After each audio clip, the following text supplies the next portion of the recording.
Hello everyone, welcome back to my channel. My name is Vipin. So guys, जैसे कि आप देख रहे हैं, हम आज बात करने वाले डीएचएफएल के बारे में, दीवान हाउसिंग फाइनेंस कॉर्पोरेशन के बारे में। ये कंपनी ऑलमोस्ट बंद हो चुकी है। कंपनी ऑलमोस्ट एक टेक ओवर के फेस में चल रही है। एनसीएलटी के पास इनका केस चल रहा है। काफी सारे लोग यहाँ पे बिडिंग कर रहे हैं। बट अगर आप स्टॉक प्राइसेस देखोगे तो स्टॉक प्राइसेस रॉकेट की तरह भाग रहे हैं। अगर एक महीने पहले किसने यहाँ पे इन्वेस्ट किया होता तो आज के दिन में उन्हें 131% का यहाँ पे रिटर्न मिलता। 131% का उन्हें रिटर्न दिखाई देता। टाटा या रिलायंस ने भी जो इतना बड़ा रिटर्न दिया नहीं है जितना एक महीने में इस कंपनी ने दिया है। काफी सारे लोग मुझे इसके रिलेटेड क्वेश्चन पूछ रहे हैं, इस पे एनालिसिस करने के लिए कह रहे हैं। सो आज की वीडियो हम देखेंगे कि डीएचएफएल में एग्जैक्टली चल क्या रहा है, यहाँ पे डेंजर जोन क्या है। बहुत सारे लोग इस तेजी को देख के, इस अपर सर्किट को देख के ये सोचे कि आगे कंपनी का फ्यूचर सुधरने वाला है। एक बड़ी एंटिटी जैसे कि अदानी ग्रुप कहिएगा, ओकट्री कहिएगा, कोई फाइनेंशियल इंस्टीट्यूशन, एक बड़ा इंस्टीट्यूशन आके इसे खरीद लेगा, कंपनी की काया पलट कर देगा। आगे इसके टारगेट 100 या 200 होंगे। ये सब सोच के बहुत सारे लोग यहाँ पे इन्वेस्ट कर रहे हैं या इस स्टॉक की तरफ भाग रहे हैं। सो यहाँ पे डेंजर क्या बना हुआ है, स्टॉक की करंट की हालत क्या है, आगे क्या हो सकता है, इस वीडियो में हम डिस्कस करेंगे। वीडियो के स्टार्टिंग में आपको बता दूं, यहाँ पे कोई टिप नहीं देने वाला हो या फिर ये नहीं बताने वाला हो कि इसका टारगेट क्या है, कहाँ तक जाएगा, आपको कब परचेस करना है। बट ये एक एजुकेशनल वीडियो रहने वाला है। बहुत से लोगों को पता नहीं होता है कि कंपनी में एग्जैक्टली होता क्या है, कंपनी को एग्जैक्टली एनालिसिस क्या करना है, एनालिसिस कैसे करना है। तो उन लोगों के लिए मैं कुछ फैक्ट्स बताने वाला हूँ, कुछ एग्जांपल देने वाला हूँ दूसरे कंपनीज के जो ऐसे ही दौर से गुजरे थे और आज के दिन में उन कंपनी के साथ क्या हो रहा है और उन कंपनी के शेयर होल्डर के साथ क्या हो चुका है। ये सारी चीजें मैं आपके साथ डिस्कस करने वाला हूँ। तो आइए शुरू करते हैं हमारा वीडियो। अगर मैं आपके सामने कंपनी का 5 साल का चार्ट लगाता हूं तो आप देख सकते हैं कंपनी एक बहुत ही बड़े हाइट से गिरी है। लगभग 670 पे इसका शेयर हुआ करता था। लगभग महीने भर के अंदर ही ये शेयर अपने रेंज से लगभग 72% तक टूटा है। उसके बाद ये अराउंड 83% तक नीचे आया और उसके बाद जब इसमें पूरा का पूरा जो घपला बाहर आया, पूरा का पूरा जो वाधवान ग्रुप ने इसमें जो गंद मचाई थी वो सब जब बाहर आए तो आज के दिन ये अपने ओरिजिनल वैल्यू से 97% नीचे चल रहा है। अगर हम एक साल की बात करें तो आप देख सकते हैं एक साल पहले तक ये शेयर 15 रुपए के भाव पे चल रहा था, बीच में 10 रुपए तक आ चुका था। बट किसी को ये चाहिए नहीं था, किसी को इसमें इंटरेस्ट नहीं था, बिकॉज बिजनेस ओवरऑल बंद हो चुका था। ये वाधवान ब्रदर्स ने काफी सारे फर्जी लोन काफी सारे लोगों के नाम पे बांटे थे, वहां से कमीशन लिया था। अपने ही रिलेटिव, अपनी फैमिली मेंबर्स, अपनी अलग अलग एंटिटीज के नाम पे काफी सारे लोन ने डिस्पर्स किए हुए थे। और आज के दिन उसी वजह से यहाँ पे काफी सारे लीगल ट्रबल में अभी वाधवान ग्रुप पूरा ओवरऑल। और ये कंपनी आज जो है बंद होने के कगार पे बंद होती हुई दिखाई दे रही है।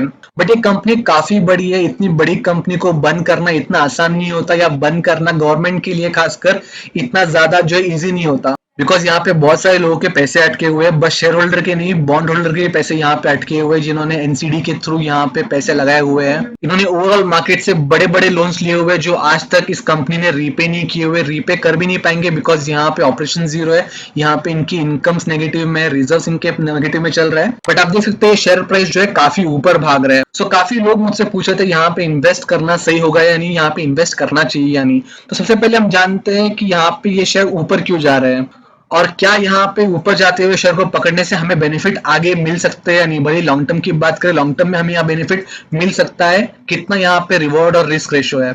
सो गाइस, जैसे कि मैंने कहा, इतने बड़े कंपनी को, इतने बड़े फाइनेंशियल इंस्टीट्यूशन को, भले ही एनबीएफसी हो, नॉन बैंकिंग फाइनेंशियल इंस्टीट्यूशन हो, सो इतने बड़े एक कंपनी को बंद करना आसान नहीं होता, बिकॉज बहुत सारे पैसे यहाँ पे लगे होते हैं, बहुत सारे पैसे यहाँ पे अटके होते हैं। सो यहाँ पे ये कंपनी जो है एनसीएलटी के थ्रू जा रही है, नेशनल कंपनी लॉ ट्रिब्यूनल। जो भी कंपनी ऐसे दिवाला हो चुकी होती है, जो भी कंपनी बंद होने के कगार पे होती है, उन्हें इनके थ्रू जाना पड़ता है बंद होने के लिए या फिर वहां पे एक रिस्ट्रक्चरिंग करने के लिए। सो यहाँ पे डीएचएफएल जो है एनसीएलटी के रडार पे, एनसीएलटी के प्रोजेक्ट में है, जहाँ पे बहुत सारी बिडिंग की जा रही है डीएचएफएल को ओवरऑल खरीदने के लिए। यहाँ पे बहुत सारे एंटिटी जैसे कि Oaktree capital, pyramid enterprises, Adani group, ये सारे के सारे ग्रुप जो है यहाँ पे पीछे पड़े हुए हैं डीएचएफएल को खरीदने के लिए। और इन तीनों में सबसे बड़ा बिड किया हुआ था, सबसे बड़ी बोली लगाई थी यहाँ पे अदानी ग्रुप ने। लगभग 31,000 की यहाँ पे उन्होंने बिडिंग की थी, बोली लगाई थी। बट अनफॉर्चुनेटली यहाँ पे ये बिडिंग सक्सेसफुल नहीं हो पाई, बिकॉज ये बिडिंग काफी लो है, काफी कम है। अगर आप देखोगे यहाँ पे डीएचएफएल की लोन बुक को, अगर आप देखोगे यहाँ पे डीएचएफएल के डेप्टर्स को, तो उसे कंपैरिजन में ये अमाउंट जो है उसकी आधी भी नहीं है। और इसी बिड के चलते हुए जो कंपनी के पुराने ओनर थे कपिल वाधवान, उन्होंने जो एनसीएलटी को लेटर लिखा हुआ है, यहाँ पे पीएमओ को लेटर लिखा हुआ है कि ये जो बिडिंग कर रहे हैं कंपनी, बड़े बड़े कंपनी जो बोली लगा रहे हैं डीएचएफएल के लिए, उसे अब्सर्ड कर रहे हैं। सो इनका मतलब ये एक मजाक हो रहा है, बहुत ही सस्ते दामों पे ये लोग जो है मौके का फायदा उठा रहे हैं, बहुत ही चीप रेट पे, पेनी रेट पे यहाँ पे ये लोग जो है इतनी बड़ी कंपनी, इतना बड़ा लोन बुक, इतना बड़ा बिजनेस खरीदना चाह रहे हैं। और यहाँ पे ये जो है खुद बिडिंग करने के लिए रेडी है, खुद यहाँ पे बिड कर रहे हैं 43,000 करोड़ के लिए, जो कि ऑलमोस्ट अदानी की यहाँ पे हाईएस्ट बिड से काफी ऊपर है। साथ ही साथ यहाँ पे ये भी कह रहे हैं कि यहाँ पे जो क्रेडिटर्स है, जिनको यहाँ पे पैसे वापस देने हैं, उन सब का पेमेंट ये लोग जो है ऑन टाइम रेजोल्यूशन पे ला सकते हैं, ऑन टाइम ये लोग जो है रीपे कर सकते हैं। इन्होंने पूरा पूरा यहाँ पे जो है एक रेजोल्यूशन ड्राफ्ट किया हुआ है, और ये ओवरऑल पेमेंट लगभग 88,000 करोड़ का आता है। बट ऑब्वियसली बात है, इतने सारे गड़बड़ के बाद, इतने सारे ऊंच नीच के बाद यहाँ पे वाधवान ग्रुप पे या फिर वाधवान ब्रदर्स पे बिल्कुल भी यहाँ पे गवर्नमेंट को यकीन नहीं है, ये लोग इनको चांस देना ही नहीं चाहते हैं। सो इस ओवरऑल बिडिंग से इन्हें काफी दूर रखा गया है, काफी बाहर रखा गया है। बट गवर्नमेंट भी ये चाहती है कि ओवरऑल डीएचएफएल की जो वैल्यू है, जो अदानी यहाँ पे कोट कर रहे हैं 31,000 करोड़ का, उससे काफी ऊपर है, लगभग डबल ट्रिपल है। तो उस वजह से यहाँ पे बिडिंग जो फेज 1 था सक्सेसफुल नहीं हो पाया। अदानी ने बाद में कहा था हम बिडिंग बढ़ाने के लिए भी रेडी है, बट स्टिल यहाँ पे एनसीएलटी ने उनकी सुनी नहीं और बिडिंग को जो है खारिज कर दिया, डिसकंटिन्यू कर दिया। सो ऑब्वियसली अभी और इन्वेस्टर्स आने वाले हैं और लोग यहाँ पे बिडिंग करने के लिए आने वाले हैं, बिकॉज सबको डीएचएफएल की वैल्यू पता है, काफी ज्यादा है। सो इन सारे न्यूज को देखते हुए, इन सारे डिमांड को देखते हुए, ये देखते हुए कि यहाँ पे इतने सारे लोग डीएचएफएल को खरीदने के लिए रेडी है, डीएचएफएल को खरीदने के लिए इंटरेस्टेड है, सो ऑब्वियसली इनमें से कोई भी अगर डीएचएफएल को खरीदता है तो कल को जाके डीएचएफएल एक अच्छी कंपनी बन सकती है, ऑन ट्रैक आ सकता है, आगे इसका प्रोग्रेस दिख सकता है।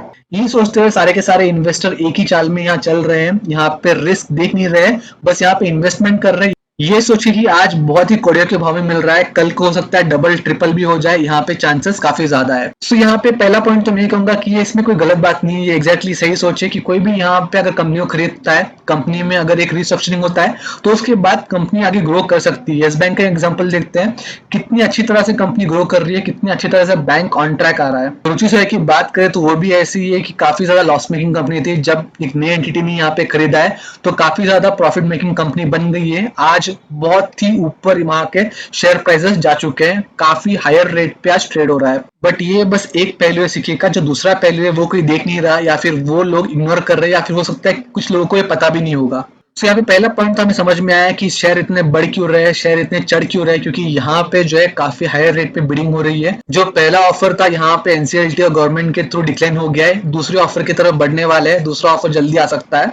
100 नंबर थे दूसरे पॉइंट की ओर कि इसमें रिस्क क्या दिख रहा है, कि यहाँ पे जो है खोने को क्या है। और रिस्क जानने के लिए हमें करंटली दिखना पड़ेगा फाइनेंशियली यहाँ पे क्या हो रहा है, यहाँ पे कंपनी आज के डेट में कैसा परफॉर्म कर रही है, इनके नंबर्स क्या आ रहे हैं। सो गाइस आपके सामने मैंने यहाँ पे क्वार्टर रिजल्ट लगाए हुए हैं। सो ये 3 महीने के रिजल्ट है, आप देख सकते हैं सितंबर में इन्होंने लगभग 2000 करोड़ का यहाँ पे लॉस दिखाया हुआ है। जून में लास्ट क्वार्टर में लगभग 70 करोड़ का प्रॉफिट था, फ्लैट प्रॉफिट था कह सकते हैं। इसके पहले लगभग 7500 करोड़ का यहाँ पे लॉस दिखाया हुआ है। दिसंबर में अगेन 1000 करोड़ के आसपास प्रॉफिट दिखाया हुआ है। सितंबर में इनका 6000 का यहाँ पे आपको लॉस दिखाई देगा, to be precise 6638। So overall company की हालत काफी खराब है, कंपनी लॉसेस में चल रही है। ऑब्वियसली बात है, बिजनेस लगभग बंद चल रहा है, बिजनेस बस एक नाम के लिए चल रहा है, यहाँ पे सब कुछ बंद है, तो ऑब्वियसली इनकी इनकम कहीं से आने वाली नहीं है। जो भी लोन पहले दिए हुए वहां से जो भी इनकम आ रही है वही इनकी इनकम है, उसके अलावा आपको यहाँ पे कोई खास रेवेन्यू दिखाई देगा नहीं। कंपनी ऑलमोस्ट लॉस में चल रही है। ये जो लॉस है आपको इससे भी ज्यादा दिखाई देता, बट यहाँ पे टैक्स में एडजस्टमेंट किए हुए, टैक्स इसमें ऐड किया हुआ है, उस वजह से यहाँ पे लॉस थोड़ा कम हो गया है। सो बेसिकली बताना ये था, कंपनी जो है करंट डेट में काफी लॉस में चल रही है। करंट डे में इनका जो स्टेटमेंट है बिल्कुल ही रेड है, काफी ज्यादा नेगेटिव है। चलो ये बात तो फिर भी हम सह लेते हैं कि करंटली ये लॉस मेकिंग कंपनी है, बट जैसे इसे मैनेजमेंट आता है, जैसे यहाँ पे कंपनी को ठीक तरीके से नई कंपनी मैनेज करती है, तो लॉसेस को भी जो है पॉजिटिव में, लॉसेस को भी जो है प्रॉफिट में ये लोग कन्वर्ट कर सकते हैं। बट जो अगली दिक्कत की बात है वो है यहाँ पे इनके बैलेंस शीट में आप देखोगे इनके बोरिंग्स जो है लगातार बढ़ती जा रही है। आज के डेट में इनके ऊपर जो है 90,000 का कर्जा है, 90,000 की इनके पास बोरिंग है। और इनके रिजर्व देखोगे तो इनके रिजर्व तो नेगेटिव में चल रहे हैं, आप देख सकते हैं यहाँ पे -7,000 के इनके रिजर्व है, यानी कि इनके रिजर्व जीरो नहीं है, उससे भी नीचे चले गए, नेगेटिव में चले गए। सो एक बैंक के लिए, एक फाइनेंशियल कंपनी के लिए, एनबीएफसी के लिए बोरिंग ज्यादा होना, बड़ा होना ये कोई नई बात नहीं है, बिकॉज इनका बिजनेस ऐसे ही चलता है। इनकी बोरिंग्स हमेशा हाई दिखती है। अगर आप एचडीएफसी की बात करोगे तो आपको उनकी बोरिंग्स जो है करोड़ों में दिखाई देगी। और इनके रिजर्व्स बस लाखों में दिखाई देंगे। सो बोरिंग ज्यादा होना ये कोई बड़ी बात नहीं है, बट बड़ी बात यहाँ पे इसीलिए या फिर यहाँ पे कंसर्निंग पॉइंट इसीलिए बिकॉज दूसरे बैंकों की बात करें, एनबीएफसी की बात करें, तो वहां पे रिजर्व पॉजिटिव में, उनके जो इनकम है वो भी पॉजिटिव में, अच्छा खासा प्रॉफिट बनाते हैं कंपनीज। सो जो भी उनके बोरिंग्स है वो लोग टाइम टू टाइम मीटअप कर सकते हैं, टाइम टू टाइम उनके बोरिंग्स कम करते रह सकते हैं। बट डीएचएफएल के केस में ऐसी बात नहीं है, इनके पास रिजर्व्स बिल्कुल नहीं है। यानी कि जो भी इनके बोरिंग्स है, जो भी इन्होंने पैसे मार्केट से उठाए हुए हैं, वो दिन ब दिन इंटरेस्ट के साथ बढ़ते जाएंगे, आपको ये नंबर बढ़ता हुआ दिखाई देगा। बट इनके पास पे करने के लिए एडुकेट फंड्स नहीं है, इनके पास पे करने के लिए प्रॉपर अमाउंट नहीं है। और जो भी इस कंपनी को खरीदना चाह रहे हैं, अदानी की बात करें, ओक्ट्री की बात करें, लगभग 30,000 40,000 करोड़ यहाँ पे दे रहे हैं कंपनी को। उसमें आप देख सकते हैं लगभग आधी भी यहाँ पे बोरिंग कम नहीं हो सकती है। सो अगर हम सोचते हैं कि यहाँ पे ये लोग रिस्ट्रक्चरिंग कर रहे हैं, काफी ज्यादा लोन ये लोग रिकवर कर रहे हैं, स्टिल यहाँ पे 50% चांस है कि यहाँ पे रिकवरी नहीं हो पाएगी। और जो पैसे यहाँ पे लगा रहे हैं बिडिंग के थ्रू, ये बोरिंग को कवर करने के लिए सफिशिएंट नहीं होगा। और यहाँ पे सारी दिक्कत शुरू होती है, यहाँ पे सारे प्रॉब्लम शुरू होते हैं। बिकॉज जब भी ऐसा होता है, एनसीएलटी में कोई कंपनी जाती है, एनसीएलटी में कोई कंपनी फंसती है, तो वहां पे गवर्नमेंट कहिएगा, आरबीआई कहिएगा या फिर एनसीएलटी कहिएगा, यहाँ पे शेयर होल्डर्स के बारे में कुछ नहीं सोचती है। वो सोचती है बस कैसे कैसे यहाँ पे बॉन्ड होल्डर्स को पैसे मिल जाए, यहाँ पे लोगों ने जो लोन पे पैसे दिए हुए वो लोगों को पैसे वापस हो जाए। अगर हम एग्जांपल की बात करें तो रिसेंट एग्जांपल था लक्ष्मी विलास बैंक का, जहां पे जो शेयर होल्डर्स थे उनकी होल्डिंग जो है जीरो करार कर दी गई थी, उनकी होल्डिंग को जीरो कर दिया था। यानी कि जो भी पैसे शेयर होल्डर ने या कंपनी में लगाए थे, बैंक में लगाए थे, उनकी वैल्यू जो है एक दिन में जीरो कर दी थी, और वो सारे पैसे जो है डिपॉजिटर्स के लोन पेमेंट में यूज कर दिए गए थे। और वहां पे आपको अगर पता होगा तो डीबीएस ने लक्ष्मी विलास बैंक को टेक ओवर किया था, बट डीबीएस के नाम पे जो है पूरा का पूरा बिल नहीं फटा है।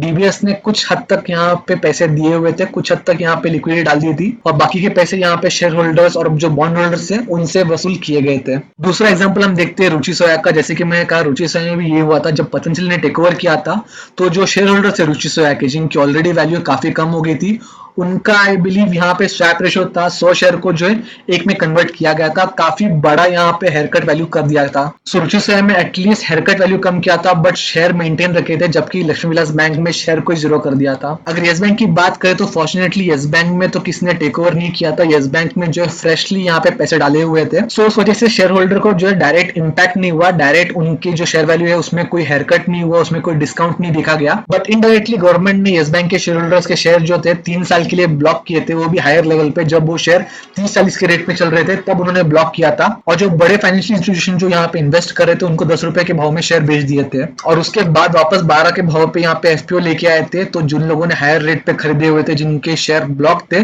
उनको तो सरासर नुकसान हुआ था, सरासर उनके जो शेयर थे उनकी वैल्यू काफी गिर गई थी। सो कहने का मतलब यही है कि कोई भी यहाँ पे इन्वेस्ट कर रहे, अदानी करे या अंबानी करे, अगर यहाँ पे ये लोग जो है पूरे पैसे इन्वेस्ट नहीं कर रहे, अगर यहाँ पे जो है प्रॉपर बिड नहीं लगा रहे, जिस वजह से जो बोरोवर्स के पैसे जो है रीपे कर सके, तो ऐसी पॉसिबिलिटी, ऐसे चांसेस है कि एनसीएलटी या गवर्नमेंट जो है शेयर होल्डर्स के वैल्यू पे हेयरकट लगाए, उनके पैसे जो है रिपेमेंट के लिए यूज करे। बिकॉज करंटली रिटेलर्स इस माइंडसेट से यहाँ पे इन्वेस्ट करते हैं कि यहाँ पे रैली चल रही है, इन्वेस्ट करते हैं, 2-4 अपर सर्किट के बाद अपना रिटर्न लेके निकल जाते हैं। बट जब गवर्नमेंट या कोई ऑफिशियल एंटिटी यहाँ पे देखती है तो शेयर होल्डर को एज अ ओनर कंसिडर करती है, share holder owner of the company. So यहाँ पे कोई रिस्क होता है, कोई रिवॉर्ड होता है, तो वो लोग जो है इक्वली यहाँ पे ओनर्स में बांट देते हैं। तो प्रमोटर की अभी तक यहाँ पे होल्डिंग 31% की दिख रही है। आई बिलीव यहाँ पे वो लोग लिक्विडेट नहीं कर पाएंगे, गवर्नमेंट ने काफी ज्यादा रिस्ट्रिक्शंस लगाए हुए हैं। सो उनका तो कल को नुकसान होने ही वाला है। बट हो सकता है अगर यहाँ पे पैसे पूरे ना पड़े तो शेयर होल्डर्स की जो फंड्स है, शेयर होल्डर की जो वैल्यू है, उसमें भी आपको थोड़ा सा डिस्काउंट दिखाई देगा, थोड़ा सा हेयरकट दिखाई देगा, या फिर हो सकता है ये लोग जो राइट ऑफ भी कर दे। अगर और रिसेंट एग्जांपल हम देखना चाहे तो फ्यूचर ग्रुप का देख सकते हैं। फ्यूचर ग्रुप के साथ रिलायंस ने डील की हुई 24,000 की, और वो 24,000 करोड़ उतने ही पैसे जितना उन्हें जो है बाहर पे करना है, जितना उन्होंने जो है लोगों से उधारी ली हुई है बॉन्ड के थ्रू, किसी ना किसी इंस्ट्रूमेंट के थ्रू। सो वहां पे शेयर होल्डर्स के फंड को कोई खतरा नहीं है, वहां पे शेयर होल्डर जो है वो सेफ दिख रहे हैं। बट यहाँ पे और ऐसे फाइनेंशियल इंस्टीट्यूशन में जब हमें एग्जैक्टली पता नहीं होता है कि ये कितने लॉसेस में या एग्जैक्टली इन्हें कितने पैसे बाहर पे करने होते हैं, सो एनसीएलटी और गवर्नमेंट जो है पहले उन लोगों का सोचेगा, डिपॉजिटर का सोचेगा जिन्होंने पैसे इनके पास डिपॉजिट किए हुए हैं, ना कि इस कंपनी के ओनर्स का। सो मैं जैसे आपको पॉसिबिलिटी बता रहा हूँ, रिसेंटली जो चीज हुए है मैं आपके साथ शेयर कर रहा हूँ। मैं कहीं पे भी ये नहीं कह रहा हूँ कि ऐसा होने ही वाला है या ऐसा होगा ही, बट जिन लोगों को ये चीज पता नहीं थी उन लोगों को जस्ट एक अवेयर करना चाहता हूँ कि ऐसा भी एक प्रोसीजर होता है, ऐसी भी एक चीज होती है। सो ऐसे स्टॉक में इन्वेस्ट करने के पहले बहुत बार सोचिएगा कि इन्वेस्ट करना चाहिए या नहीं, यहाँ पे रिस्क टू रिवॉर्ड रेशो क्या है। ऑब्वियसली बड़ा इन्वेस्टमेंट तो ऐसे स्टॉक्स में कोई करेगा नहीं और करना भी नहीं चाहिए, बिकॉज कब ये रिवर्सल लेगा या कब हमारे गले में आके आएगा हमें पता नहीं होता है। करंटली तो इसमें अपर सर्किट बरकरार है, यहाँ पे आरएसआई वगैरह तो काफी ऊपर चला गया है, ओवर द अबव चला गया, और यहाँ पे कोई मैटर भी नहीं करता टेक्निकल, जब स्टॉक ऐसा हो जो न्यूज बेस पे चलता हो। तो जिन्होंने ऑब्वियसली हायर रेट पे खरीदे हुए थे जब ये स्टॉक नहीं गिरा था, जब ये स्टॉक पीक में चल रहा था, तो उनके पास तो कोई ऑप्शन नहीं है, उन्हें होल्ड ही करना पड़ेगा। तो जो लोग फ्रेश एंट्री यहाँ पे ले रहे हैं, काफी ज्यादा रिस्क टू रिवॉर्ड रेशो देखिएगा, बड़ा इन्वेस्टमेंट यहाँ पे मत लगेगा। आगे बिजनेस में पॉसिबिलिटी तो दिख रही है कि यहाँ पे बड़ा एंटिटी खरीद सकता है, बड़ी एंटिटी यहाँ पे बिड कर सकती है, एक लॉस मेकिंग बिजनेस को प्रॉफिट मेकिंग में कन्वर्ट कर सकती है। बट जैसे मैंने कहा उसके थोड़े रिस्क भी जुड़े हुए हैं, थोड़े से उसका कंसर्न भी जुड़े हुए हैं। अगर यहाँ पे शेयर होल्डिंग पैटर्न देखोगे तो आप देख सकते हैं यहाँ पे कंसिस्टेंटली रिटेलर्स अपनी पोजीशन बढ़ा रहे हैं। रिटेलर्स की पोजीशन आप देख सकते हैं 2019 सितंबर में लगभग 36 थी, जो कि बढ़ के सितंबर 29 पे 49 तक हो गई है। जबकि एफआईआईस और डीआईएस जो है कंसिस्टेंटली माल बेचे जा रहे हैं, एफआईआईस डीआईएस अपनी पोजीशन जो है घटाते जा रहे हैं। प्रमोटर्स की पोजीशन अभी तक इंटैक्ट है, प्रमोटर्स की पोजीशन ऑब्वियसली यहाँ पे एनसीएलटी के थ्रू गुजर रही है, तो यहाँ पे लोग ज्यादा मैनिपुलेट नहीं कर पाते हैं। सो काफी कॉशियसली यहाँ पे ट्रेड कीजिएगा, सारे प्रोज एंड कॉन्स देखने के बाद यहाँ पे इन्वेस्टमेंट कीजिएगा। आई होप आपको वीडियो इन्फॉर्मेटिव लगा होगा। वीडियो पसंद है तो प्लीज लाइक कीजिएगा, लोगों से शेयर कीजिएगा। मैं आपसे जल्दी मिलूंगा, तब तक के लिए गुड बाय।